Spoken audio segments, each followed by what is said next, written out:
I never planned to stop at that roadside inn. The storm forced me.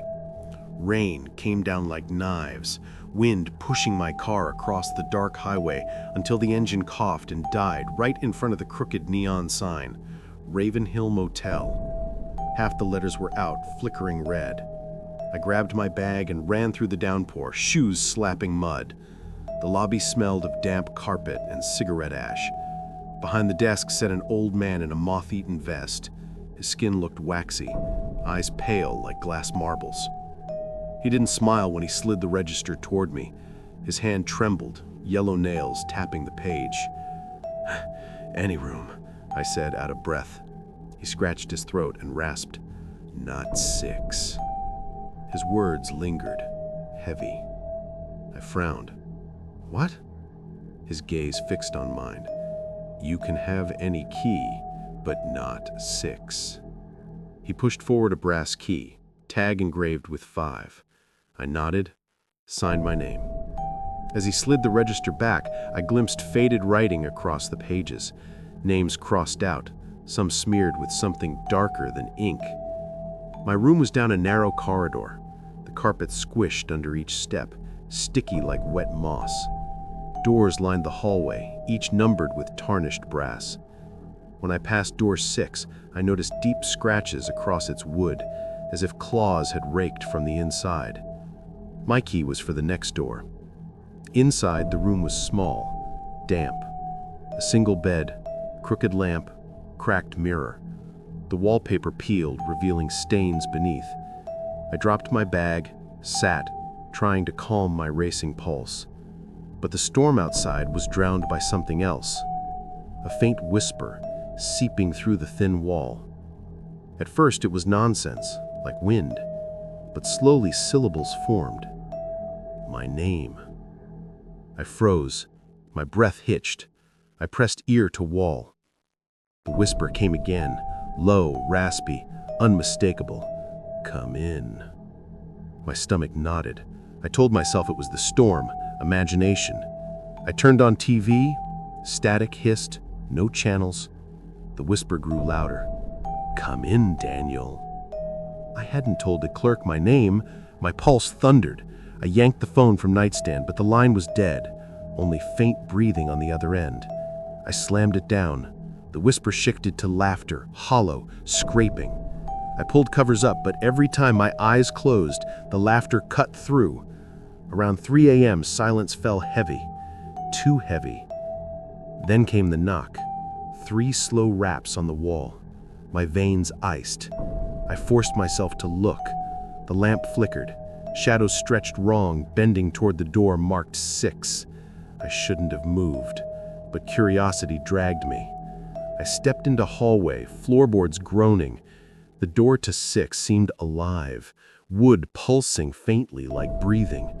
Its brass nub gleamed wet. A faint red glow leaked from keyhole. Against all reason, I knelt, pressed eye to hole. On the other side, darkness, thick like tar. Then movement. A figure crouched in corner, back turned, body jerking with each breath. Slowly, it twisted its head, impossibly far, until its face aligned with mine, skin pale, eyes black pits. And it smiled. Blood dripped from its teeth. I stumbled back, heart slamming. A voice seeped through wood, honeyed and vile. "We've been waiting." I ran to my room, locked door, pressed chair under handle, but sleep never came. The whispers persisted, seeping through cracks, filling air until I couldn't tell if they were outside or inside my head. Morning light finally bled through curtains. Exhausted, I packed to leave. But when I stepped into hall, something changed. Doors stretched endless, corridor repeating. Room 6 appeared on every wall, dozens of them. My key weighed heavy in hand, tag number shifting, brass twisting until it read 6. My stomach dropped. I ran, corridor twisting, but every turn led back to the same door. Whispers rose, hundreds of voices chanting, "Come in." My legs buckled. The knob turned by itself, the door creaked open, darkness spilled like smoke. I tried to resist, but shadows stretched out, clawed hands gripping my arms, pulling me inside. The door slammed. Inside was not a room, but an endless chamber of red walls dripping like flesh. Beds lined each side, sheets soaked, shapes writhing beneath. Faces pressed against fabric, screaming silently. In the center stood the figure I saw through keyhole, taller now, stretched, mouth split wide. On its belt dangled brass tags, 2, 3, 4, 5, each stained dark. It lifted another tag, Daniel, 6. My knees weakened. I backed away, but hands burst from walls pale and wet, grasping my clothes. The figure leaned close, breath rancid, whispering, "You checked in." The walls pulsed, heartbeat thundered through the floor. Beds burst open, corpses spilling out, crawling toward me, jaws snapping, eyes empty. I screamed, ran, but corridor only twisted deeper, doors slamming shut behind. Every mirror showed my face peeling, stretching, turning hollow. My body grew heavy, vision blurring. I collapsed.